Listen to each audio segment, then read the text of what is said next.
Hello friends, welcome. আজকে আমি spray painting আর্টের কিছু অংশ এখানে দেখাচ্ছি।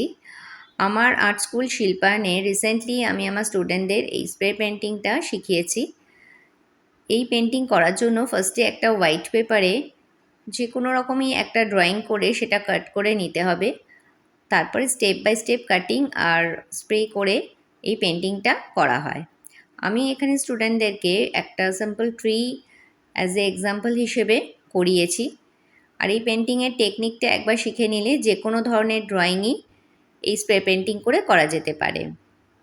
এই স্প্রে পেন্টিং আর্ট নিয়ে আমি পরবর্তীকালে আরও ডিটেলসে ভিডিও করে নিশ্চয়ই তোমাদের সাথে শেয়ার করব। যে সকল বন্ধুরা আমার ভিডিও ফলো করো নিশ্চয়ই দেখে থাকবে যে বেশিরভাগ সময় আমি ড্রয়িংয়ের ভিডিওই দিয়ে থাকি। আবার প্রায়ই আমার ড্রয়িং স্কুলের স্টুডেন্টসদের আর্ট অ্যাক্টিভিটিও আমি ভিডিওর মাধ্যমে শেয়ার করি। আদার্স তো অনেক কিছুই নিজেদের দৈনন্দিন জীবনযাত্রা বেড়ানো ঘোরা থাকেই, তবে এই ড্রয়িংটাই আমার সবথেকে ফেভারিট সাবজেক্ট বলতে পারি। ছোট থেকেই আমি ড্রয়িং করতে ভীষণ ভালোবাসি, তাই বড় হয়েও আর্ট কলেজ পাশ করার পরেই আমি শুরু করে দিই আমার এই ড্রয়িং স্কুল।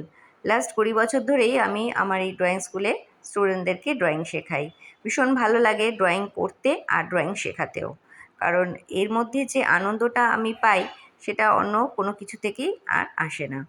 আর সেজন্যই হয়তো আমি এই আর্টটাকেই আমার প্রফেশন হিসেবে বেছে নিয়েছি। আসলে মানুষ যেটা ভালোবাসে সেই ভালোবাসার সাবজেক্টটাকে নিয়ে যদি মানুষ জীবনে এগোতে পারে সেটাই সবথেকে আনন্দের। তো চলো আজকে এই পর্যন্তই, আবার দেখা হবে পরের ভিডিওয়ে।